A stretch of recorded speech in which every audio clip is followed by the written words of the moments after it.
forget the importance of doing that. It's been made real convenient to just stay home and watch on video, and we're certainly glad that those on the video are here. But we want to encourage you to come out and encourage us. You know, hopefully we're encouraging you. That's why you listen to the videos. We want you to encourage you to come encourage us. And so we want to invite you to come and be a part of our services. But we want to begin this morning with a word of prayer. Mentioned some very special prayer requests earlier. If you were here in the sanctuary, we'll want to remember those. Let's pray. Father, we love you, we honor you, and we worship you. We're so glad for our salvation, which you so freely provided for us, Lord. Lord, we thank you that you loved us enough to do that. Lord, today we just sitting off, standing on, thank you. Why? Then we remember it because you love us. We're so thankful for that, Lord. Lord, today we do want to remember those who are lost, those who have not found their way, those who are struggling with facts in their lives that they think may need to be corrected. Lord, I just pray today that you would speak to them and remind them that you love us as we are, and you change us to who we will be. Lord, today we do ask that you would watch over those on our prayer list. We thank of Russell. We thank of Larry. We thank Brother Ronald and his family. Lord, there's so many more that we could include in that list. Lord, we just want to remember Jerry and his family, and Lord, that you would work with them and bless them. Lord, we thank today of Patsy and the kids. Even my own heart hurts because Donnie has passed, has died. Lord, I just pray that you would bless our family together. Lord, help us be reminded of who you are, do greatness.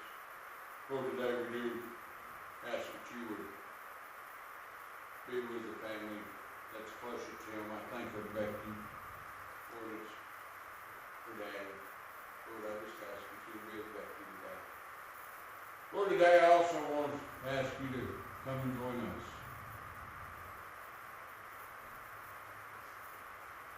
Lord, that you would look in on us today and watch over us today and keep us today. Lord, I thank you for all those who are working to allow us this opportunity around the world, within the confines of our borders. Lord, I just lift them up to you. Lord, I pray that you will meet the needs in the homes that are represented in the sanctuary and on the video, Lord. Lord, that you would speak to them and draw them close to you. Lord, bless us and keep us. In Jesus' name, amen. Don't forget to give the offering back in the back. We're still using the COVID protocol, just leaving it there in the offering plate. We want to encourage you to do that. We want to encourage you to pick up a visitor slip if you're visiting and fill it out and drop that in the for us also. Just ask a little information about like your name and the easiest way to contact you. I'm not coming to your house. I'm not going to send someone to your house. You'll probably either get a phone call or a text from me to begin with. And some of the folks sitting in here in sanctuary think, that's all we ever get. Well, that's the day we live in, I guess. But we do want to encourage you to give and support the work. Remember that the missions offering's coming up in a couple of weeks for those who are participating in that. And so we want to remember to continue to be involved in that. I went back ways. Let's get back where I need to be. There we go. Now then. Let the river flow. Putting into my career in TDCJ as a prison chaplain, I was instructed that I would start carrying COP, a powerful mace is what most of you would think of it as. It's a little different than that, but it's pretty potent, and it's termed a less than lethal weapon. And I was told by my supervisor, you will begin to carry that mace, that COP, and I informed him I didn't think I could. I assured him that I would do all the preparation and training and worked till actually it was decided finally. I said, but I'm telling you, when you tell me I have to put it on, I will be appealed. That went through all the appeal, administrative stuff of that. I'll just say that even before I filed my first appeal, even before I made it official, I was getting calls from chaplains across the state, a couple from out of state, wanting to make sure that I wasn't going to mess it up. Now you think they were supporting me, right? No. Don't do that. They could take away our ministry altogether. They could move us outside the fences. They could this, they could that, they could the other. But in my opinion, carrying a less than lethal weapon, mace, on my head already destroyed the ministry of touch. The ministry of shaking hands. Because they weren't going to allow me to walk up to an offender. Some of them they wouldn't say a word about. But what about the ones who were going to chop? Those were the ones who needed me to shake their hand and hug their next smoke. In many cases. And I'd already decided. The ministry was gone anyway if we couldn't do that. Long story short is I did end up wearing mace for about 14 days while I filed my second appeal. Fortunately, TDCJA worked for me to get it taken care of real quick. I won the appeal. But it's kind of the way Satan works. If he can find a way to get us to stop doing ministry, it will stop the overflow. It will stop the Spirit moving. So as we look today at the Word of God, I want us to be reminded, 6 months after the feeding of the thousands and public debate with his, which followed, Jesus planned to attend the festival of booths, Festival of Tabernacles. It would have been about this time of year. It may be a little earlier, but somewhere right in here. Rather than going publicly, he chose to arrive privately after his family, and he arrived and began to teach and preach while he was there. The crowds took note of his profound words, history of miracles, and the inability of the religious leaders to silence him. This caused the people to openly question spiritual leadership. Folks, some of the people who were telling me not to appeal the decision were my supervisors. Oh, we don't want to do that.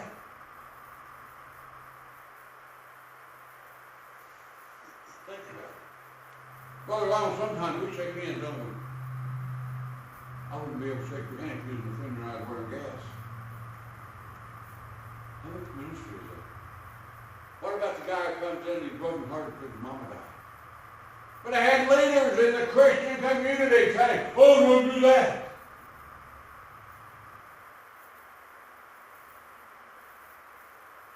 Satan's great stiffer. Just a sharp stone. Jesus' public ministry challenged the views of the community he was a part of, both secularly and spiritually. Jesus' ministry was not like they were used to seeing. This began to cause infighting, began to cause dissension.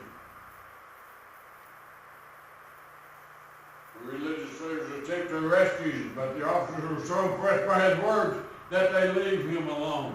Just yesterday day before yesterday, I spent probably 45 minutes talking to a former captain, one of my former captains.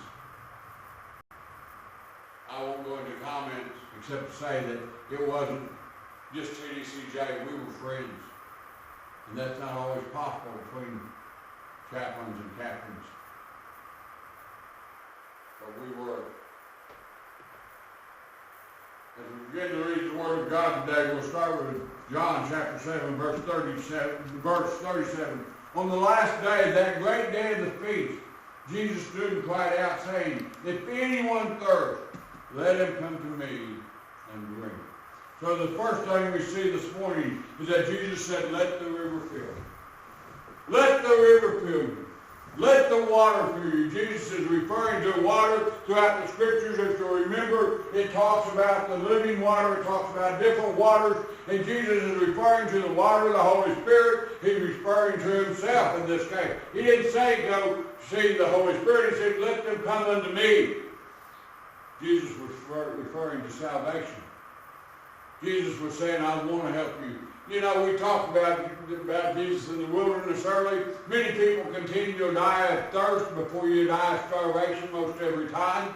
I don't know. I've never tried to experience either one. I'm not much at fasting. Not bragging about it. Just I'm not much at fasting. And so we want to remember that all of us have need. We all thirst for something. We long for water. We long for food. We long for companionship. We long to be loved. We long to experience happiness and joyfulness. And desperately we seek that someone would think we were important. We would like to feel like we had value. And so we seek those things. Jonathan Edwards said, "Christ is like a river. There are the fresh supplies of water coming from the fountainhead continually so that a man may live by it and be supplied with all the water of his life." So Christ is an ever-flowing fountain. He is continually supplying his people, and the fountain is not spinning. Jonathan Edwards, speaking there, refers to the same thing Christ is referring to. Jonathan Edwards talking about the spiritual need man has. There are people in the world who have needs that are physical, and we as a community try to meet some of those needs. There are people in the world who have needs that are emotional, and we have people in the churches and around the community who try to help with those type of needs. And there are people in the world who have spiritual needs.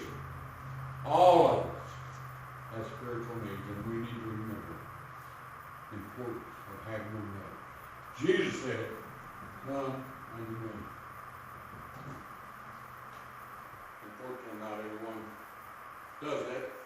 Robert Louis Stevenson was one of the greatest authors of his age. He wrote numerous short stories, and perhaps, but he's best known for his novels, Treasure Island, Kidnapped Case of Dr. Jekyll and Mr. Hyde. Many of his writings are still required readings in school. But as a child, he was raised in Scotland in a very strict Calvinistic home. But once he left home and began attending college, he rebelled against the teachings of the church.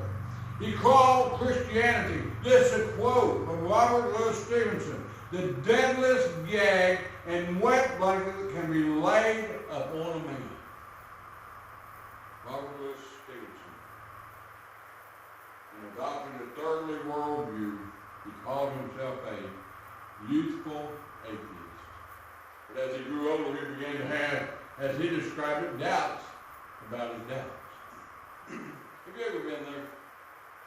You think that you know, that you wonder,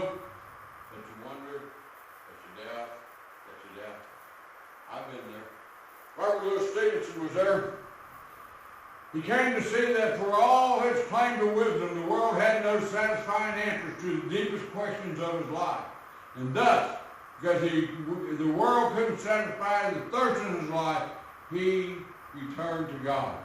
Later, Stevenson would write, "There is a God who is manifest for those who care to look." Let me read that again. There is a God who is manifest for those who care to look for Him. You know why people don't find God? They don't look for Him. You know why people don't come to God? They don't look for Him. You know why people continue down life's road? They avoid Him. Robert Louis Stevenson, one of the great authors, said, "There's a God for those who will look for Him." And he described his own religious outlook as a cast of iron faith. So he went from a Christian To a doubter, doubter, who's cast our Christian faith. Folks, that explains our Arminianism in one short sentence. We need to understand that there's needs that we have. We need to understand there's a thirst in Robert Stevenson's life that could not be satisfied. There's a thirst in every life. It's that inner thing about us that says, I want to belong.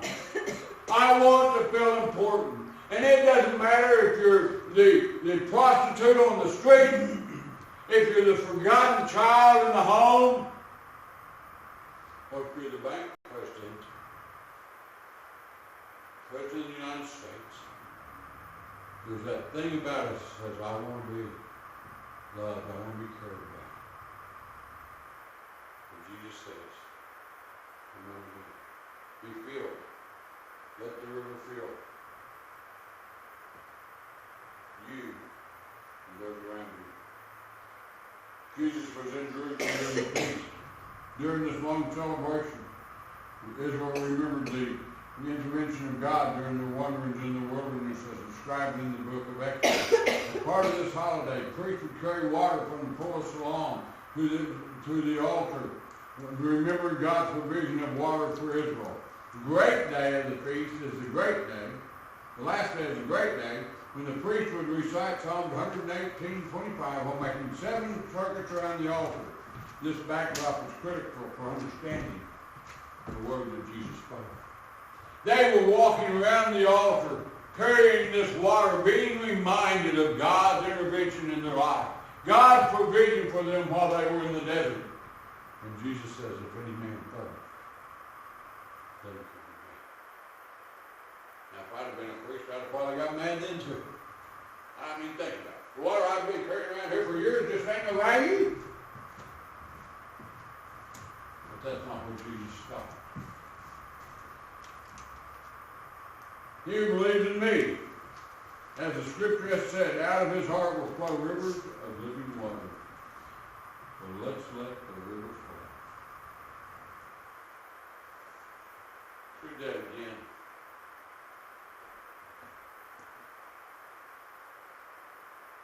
He who believes in me, as the scripture has said, out of his heart will flow rivers of living water. He who believes in me. Wow, that could be like, if you don't have those rivers, do you not believe in him? I think you better be careful. You've got to start better. If Christ isn't flowing through you, if Christ is not flowing through you, I don't know how many of you read the article I put on Facebook yesterday and sent out in text about the little boy sticking his finger in the dike.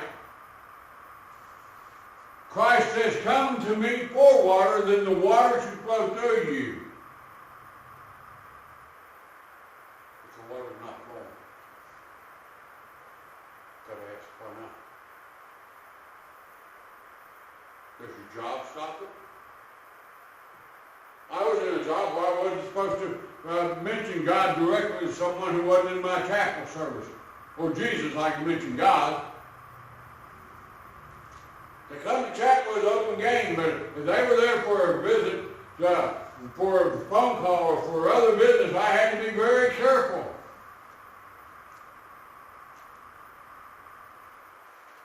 Many of you have gotten something from me that had BBAYB on the end of it. I signed most of my posts on Facebook with a BBAYB. That simply means, be blessed as you bless. If you do not bless, there's no place for God to put a new blessing into your life. Jesus says, let the river flow through you. Come unto me, all of you that are weak and heavy laden. I will give you rest. Christ is appealing to the people. Come to me for life, giving water. Share it with others. You want to know why I believe the church is dying today? You want to know why I believe the church is struggling today? You want to know why I believe it? Because we don't recognize the importance of letting the rivers flow. It's interesting that God would use the water to symbolize His presence. In the beginning, when God created the heavens and the earth, water was about all there was. It wasn't until the third day of creation that God caused dry ground to appear.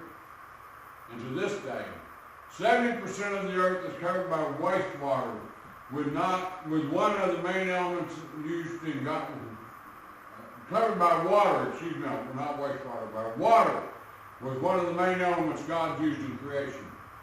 If you were to go outside and look at a tree in the field, that tree is made up of at least 75% water. Water comprises 60% of our own bodies. And water on our earth, seemingly everywhere. The total water supply of the planet is estimated at 326 million cubic miles, not gallons, 326 cubic miles of water. To help visualize that vast amount of water. Imagine, if you will, all of the world's water gathered into the United States in a tire in the United States, in the boundaries of the United States. It would have to be 90 miles deep. 90 miles deep. That's a lot of water. There's a lot of God. There's a lot of God. There's way more God than there is water. So why don't we see Him pouring His Spirit out? Why don't we see Him pouring Himself out into the world? Remember the story about the little boy sticking his finger in the dike? Yeah, they got those statues all over the Netherlands. But you know what? That story didn't happen. That was an invention of the author who came up with that story. She thought it would help her sell books, and it apparently did. But it's also helped the Netherlands, Holland in particular, raise billions of dollars for their causes. Hopefully mostly charitable, because American tourists and tourists from around the world come to one of those little boys with his finger stuck in the knife, and they throw money. They throw money in that little pool of water that's around his feet. That's all he's let out of that big old dike. They throw money. Guess what? The dike's still open. The money's not stopped. Neither will money stop. You don't in people's hearts to cry. Neither will money stop. A man's need to fill and full. See, we have to understand that the Spirit has to flow. The river has to flow. And the only way it can flow is if it has a source. See that same lie that Satan told? That the story was made up by the lady was the same lie that Satan uses to tell you and I. We can't do this. Jesus says, if you love me, you'll do this. Jesus says, if you believe in me, you'll do this. Church, Jesus says, it's not about you, it's about me.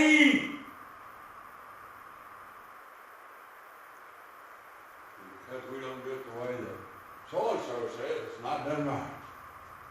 We don't do it the way that the church thinks we ought to do it, it's not done right. God says it's about Him. See, it says, come to the river, come to the water. And it says, look, it flows. And if we will do that, what we will end up with is much greater than possible imagine.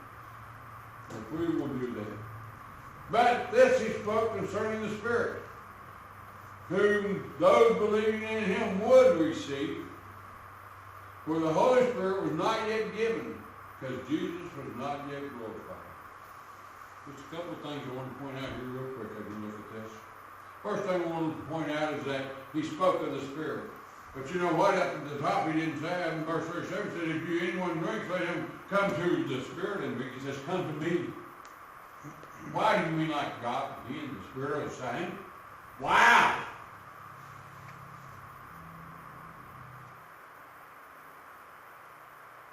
But he also says, whoever believed in him would receive for the Holy Spirit was not yet given because Jesus was not yet glorified. You know what? The Spirit couldn't come until Jesus is glorified, and the Spirit won't reveal itself in your life until you begin to glorify Jesus. We have to understand the importance of that. The next thing it says is to let the river flow. He said, if you'll believe in me, if you allow the river to flow, the river will flood the world. The Spirit of God will overtake the world.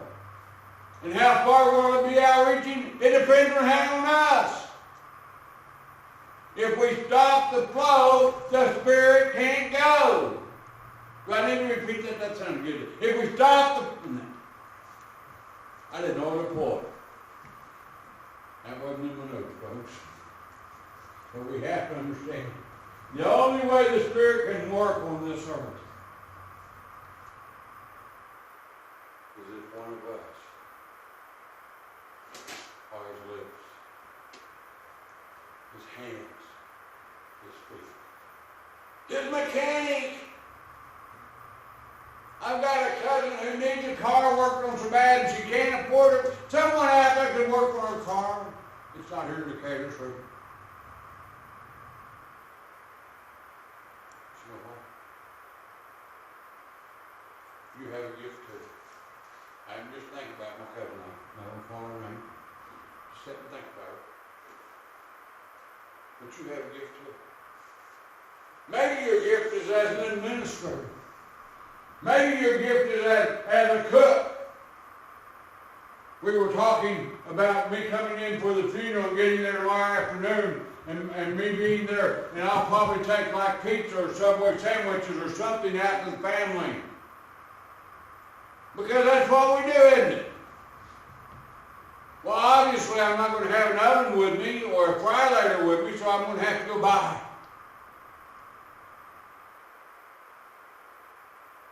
But that's what we do.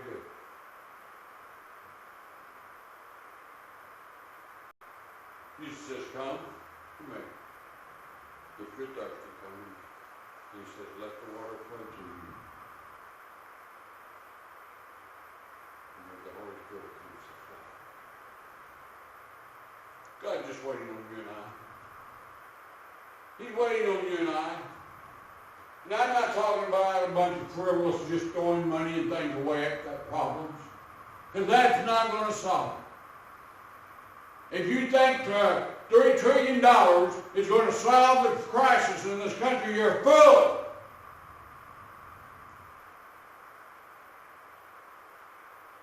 And I and you as Christians step up. And the individual of God in the problems of this world to begin to dissipate. Are you willing? Are you filled with the water? If not, come. Come and get filled with salvation. Open door.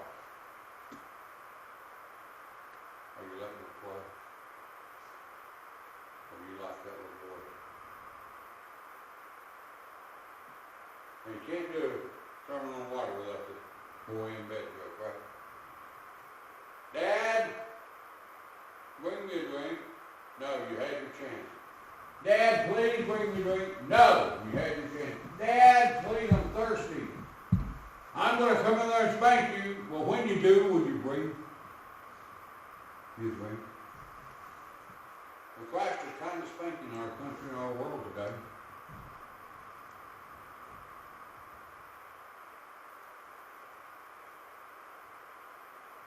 Are we going to wait till we get stuff personally to spank us? Or we want to? That's the struggle. Let's pray. Father, we love you today. We honor you. We thank you for your goodness, for your blessings, your love, your care, your provision.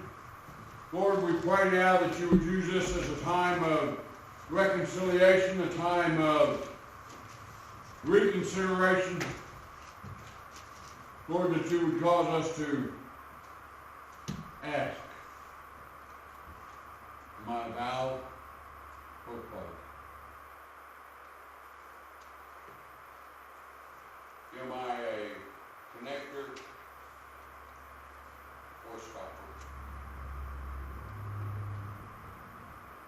been so good to all of us, especially those of us within the church. What are we doing with this? What you do with this? Lord, today we do ask that we spend these few moments of meditation, that you would speak to us, guide us and direct us. In Jesus' name, amen. For stand here, if you're at home, we ask you to take a moment and meditate. Lord, just think about what we're sharing. Where are you at? Do you need filled? Are you filling others? Or are you plugging up the blessings of God? As we're saying. Page 275. Just as